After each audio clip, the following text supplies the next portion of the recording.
Welcome to Driven, the Unscripted Success podcast, with your hosts, Mike Menino and Nariman Hamden, bringing you insights and stories on achieving personal, professional, and financial success. Hi, everybody. This is Michael Menino, and welcome to Driven, Unscripted Success podcast. Today on the podcast, we're interviewing professionals who share their experience and tips with you and how they got to where they're at. And zooming from the beautiful island of Steve, where are you from? I am from Bonita Springs, Florida. Bonita Springs. There you go. From the beautiful island of Bonita Springs. This is Steve Russo.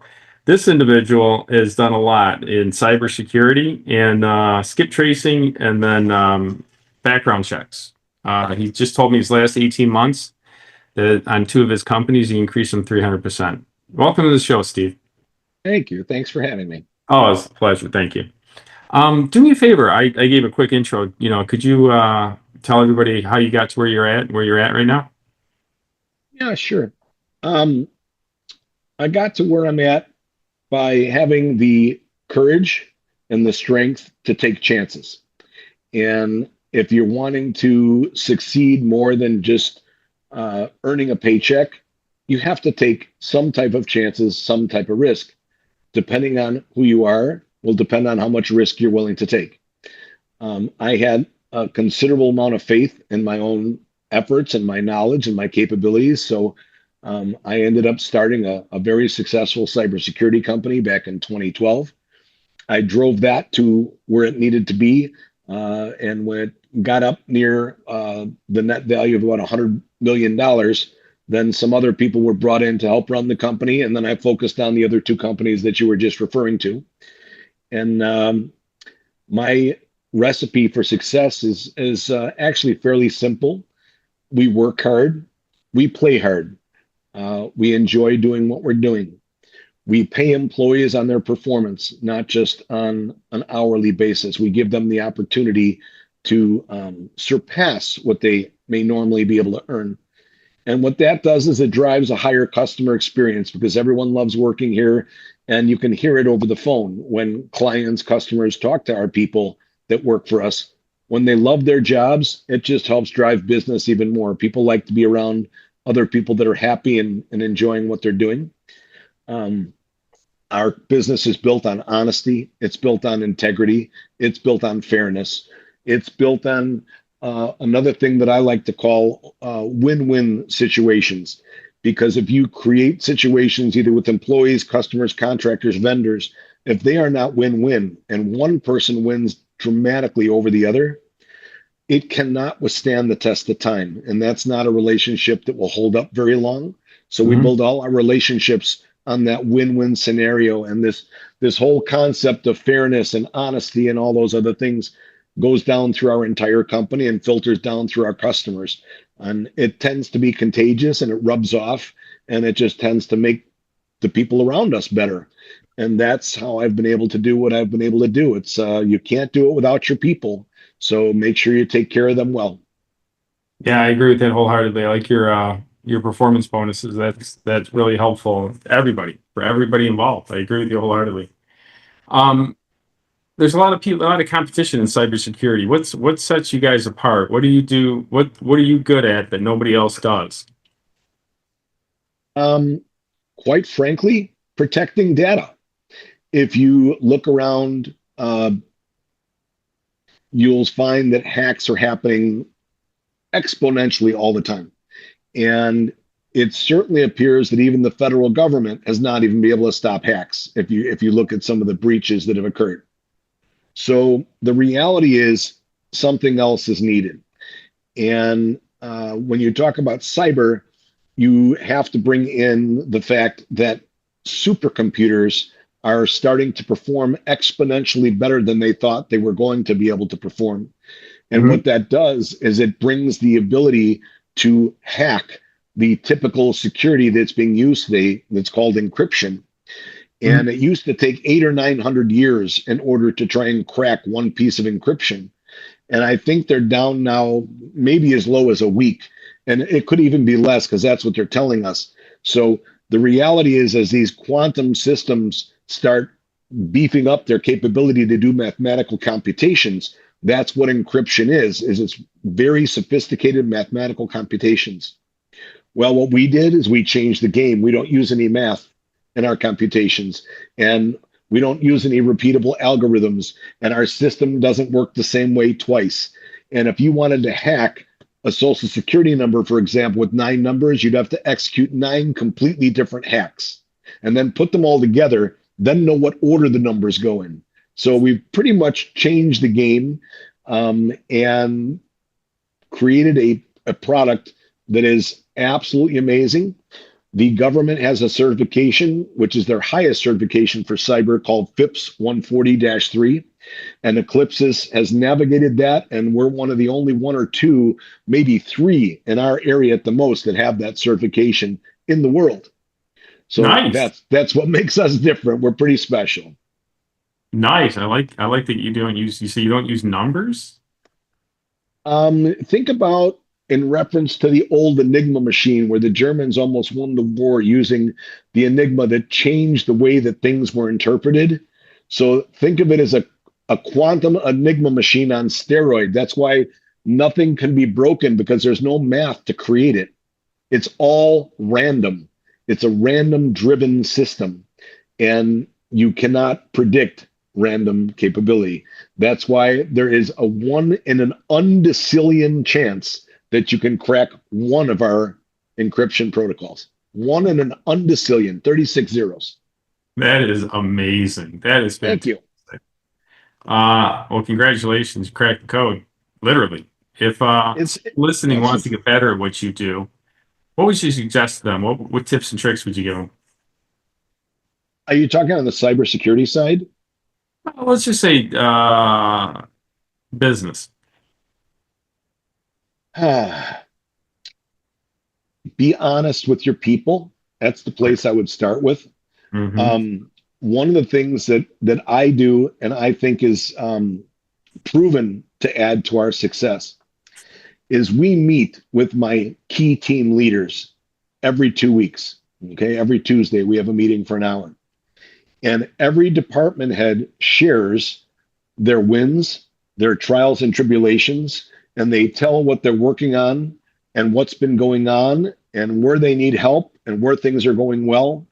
And because of that, all of my team leads all know what's going on all around the company. And I like to think that I have a smart team, and I do. And what ends up happening is one person ends up having a challenge, and another person in a totally unrelated division gives them a solution on how to fix it, because it just made sense in their head. So, sharing the knowledge and the wisdom base and keeping everyone informed helps move your boat down the river. Each one of your people are pushing an oar in the water. And if the oars are going in at the same time and they're all rowing at the same direction, your boat's going to move faster than if everyone's rowing out of sync. So make sure and sync your people's thoughts and have them talking to one another. And that's one of the biggest things that I can give you, along with being straightforward and honest and open with them. Don't ever lie to them, because it will come back and haunt you, I guarantee you. Oh, I agree wholeheartedly. Everything we do in our business, transparency is number one. Yes, sir. You've had a pretty cool career. What's one of the Thank biggest you. challenges that you've had to overcome, and how did you overcome it? Oof. That's a really tough question, because I've had It's some a lot, really, right? I've experienced more than a person should have to. When I bought the cyber company, for example, we were a public company at the time, and we bought it through an auction. And how about our own attorney tried to steal the company from us? Really? Okay?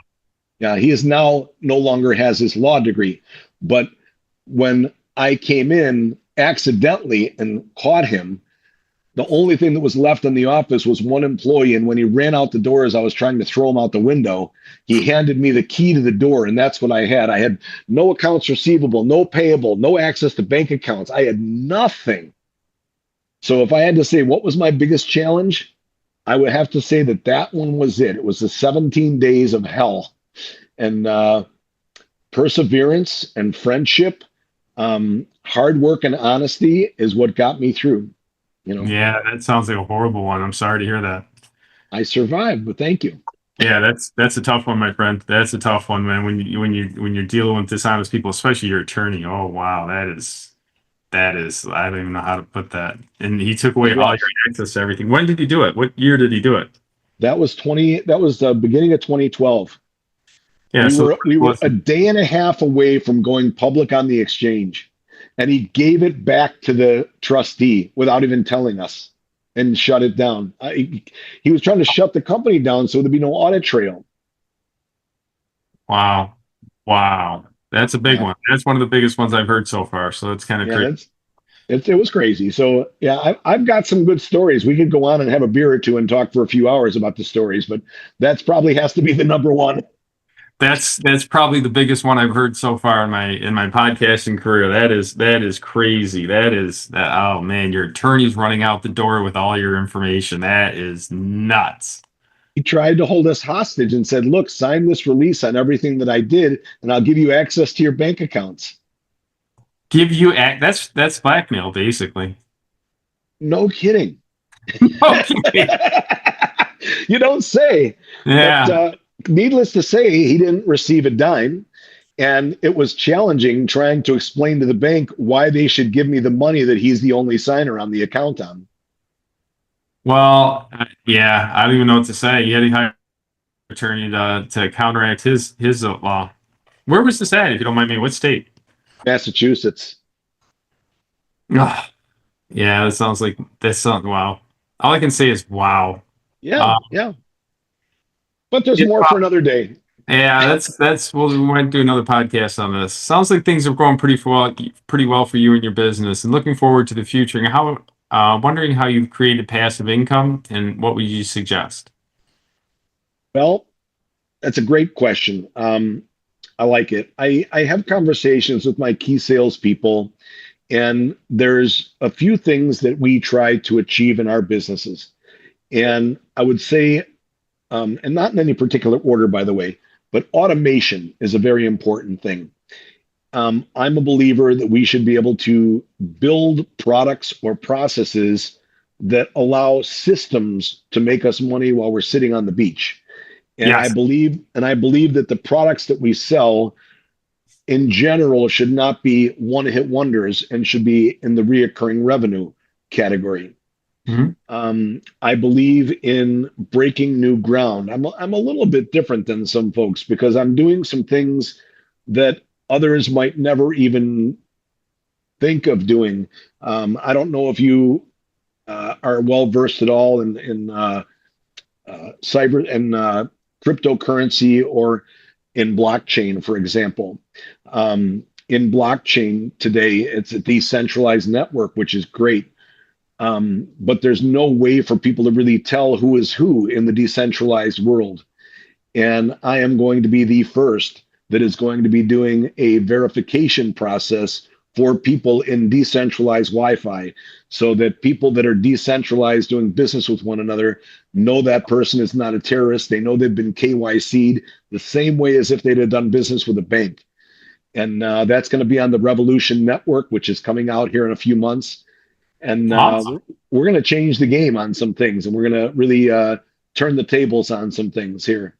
Um, so there's lots of things that can happen. There's lots of things that people can do, but reoccurring revenue, automation, and honesty is just got to be up there at the top. Um, because people will want to be around you. They'll want to work with you. A positive mental attitude makes all the difference in the world. If you don't have a positive mental attitude and you don't come to work smiling and every phone call isn't a smile, all you're doing is promoting bad juju around your company and it will spread because if you're the leader, they're going to follow the leader. You're going to be happy and excited and think the company is doing great and all those things. So will they. You portray it differently. Believe me, they'll believe you. Yep. I agree with you wholeheartedly. When we hired and fired people, we would number one thing I would hire is good personalities. And they go, what about skills? I go, well, you're going to have skills or not. I'll pay you on what you can do, right? So if you can't do nothing, I got to show you. I got to pay you less. If you can do everything, I pay you everything. Sure. And I just want good personalities. And then I remember this one guy, I put him with one of my lead guys, and I said, "Hey, train this guy for, try this guy out." And then I come back at the end of the day and go, "How do you do?" And he goes, "Oh, he won't be a long-term problem." He just I wasn't. just He just was. He didn't have the personality to jive with us. Sure. Here, I'll tell you, I have a situation right now. I have two ladies that work in a department, and they could really use a third person to do some book work, some entering of information, QuickBooks, and et cetera, and the CRM tools.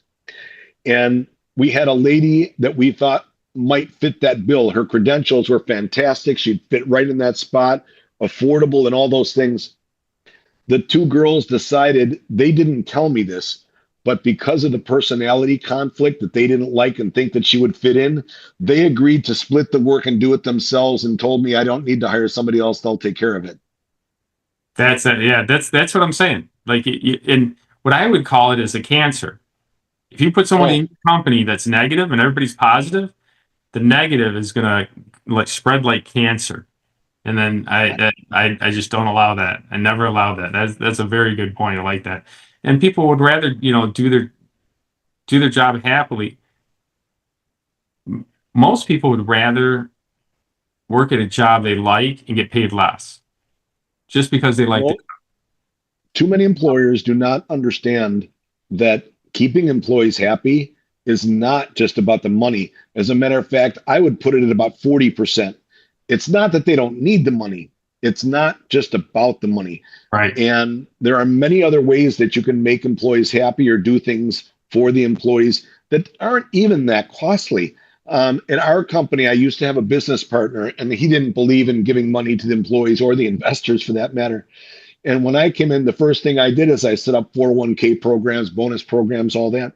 And about a third of my employees, almost half actually, said, no, the 401k is great, thank you, but you don't have to do that because I can't afford to put any money in it.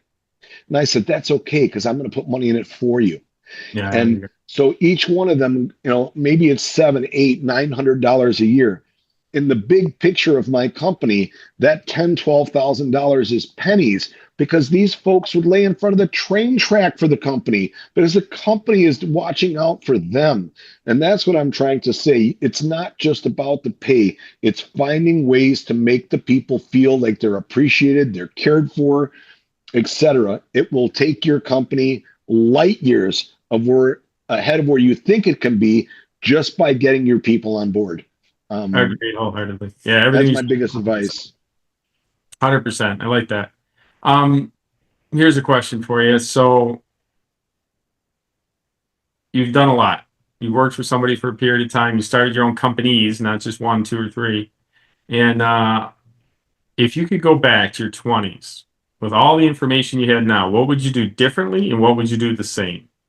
Oof. Boy, oh Oof. boy.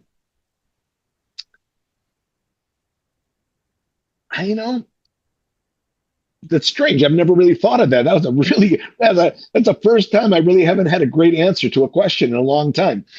I You're don't know welcome. that I don't know that I would change anything because all of the things that I've done in Wait. Time out. Let me just say, different attorney. I'm sorry. A Different different attorney. attorney. Yes. Although hold on a second, because that whole experience taught me how to be so much better and taught me how to watch my six in business like you can't believe. So there's a lot to be said about experience and garnering experience. So again, yes, it was rough, but going back, I'm not sure I would change it. All of the things that I have learned, I like to tell people, they say, well, Steve, you do a lot of legal documents yourself. I said, yeah, because I have about a $1.4 million education in legal. What are you talking about? I said, I've hired so many attorneys to do so many things. If you don't learn something along the road, something is wrong. And they said, well, how do you know about this about accounting? Because I have a $1 million accounting education. I've hired so many accountants, on and on. Contract negotiations, all of these things. So I'm a young 64 years old. I'm going to be 65. So I've been doing this for quite a few years. And the experience that I've garnered through all of the different things, in cybersecurity, being in the HVAC business, you won't believe it, but I have a very strong mechanical engineering background. And I solved a tremendous amount of cyber problems that engineers could not, because they couldn't think on the mechanical side on how things connect to one another and how you can take and put 4 or 5 things together and build what you need. It just wasn't in their wheelhouse, you know? So the mechanical side, all of the things in my life. I mean, I was married once before and divorced. Yeah, it would be nice not to have done that, but then I wouldn't have my 3 beautiful kids that I have. So Right. I just don't know that I would change a thing, man. I am very blessed and very happy to be here, and I appreciate being with you and chatting with you. And if I can help anybody, you can call me. I'll do whatever I can to help. Well, good. Last couple questions. Wrapping up the interview, what do you got planned for you and your company's next 6 months? 6 to 12 months. I'm launching the Layer 2 Web3 product on Revolution Chain, which will be the first decentralized KYC capable platform. Along with it will allow you to have a verified identity on the Ethereum blockchain. So if you wanted to prove to someone that you are who you are, you'll actually have your identity for $4 a year that you can show them your page on the Ethereum blockchain, Ethereum. And if you wanted to trade in digital assets, you'll be able to do it there as well. And we are the exclusive provider for all of those services, which is a pretty darn big deal. And if those of you don't think that you need to know about digital assets or blockchain or cryptocurrency, take your head out of the sand, because the dollar bill is only going to be around for about 10 more years, because we're already digital. Just I challenge you to think about how long you can survive if you didn't have a single dollar bill today. And the answer is forever. As long as you had your credit card, debit card, your phone, you don't need a single dollar bill, and it's going to go away. And you better get used to it, and you better start understanding it. Maybe not if you're in your 40s or 50s, but if you're in your 30s or 40s and coming up, you better know, because in the next decade, you're going to have to deal with it. Awesome. Awesome. I agree with you wholeheartedly. Hey, listen, Steve, if anyone wants to get in contact with you, this is the part where you can tell everybody how to get in touch with you. If they want to, talk to you, shoot the stuff and learn a little bit, how would they get in touch with you? Sure, you can email me at Steve at the @ email, the word email, wwi.com. Just Steve at email, wwi.com. And yeah, you can go check us out. You can go look at us at 365backgroundchecks.com if you want to see some of the services provided there. You can go to 365instantcheck.com and run instant background checks on people right at your fingertips. We do all sorts of things. We have a mailing service, but I'll be happy to chat. If someone has a question, I can help you in your business. And, obviously I don't have hours and hours to give, but I would be more than happy to lend some knowledge if somebody has a question. They're more than happy to give me an email. Awesome. And we'll contact. Thank you very much for being on the show, Steve, and appreciate your insights. Oh, it's a pleasure. Thank everybody. You. And if you'd like to, Steve Russo, one of the sharpest interviews I've done in a long period of time. Thanks for being on the podcast. Thank you. Thanks for listening to Driven, the Unscripted Success podcast. Want to share your story? Apply to be a guest at drivensuccesspodcast.com/guest.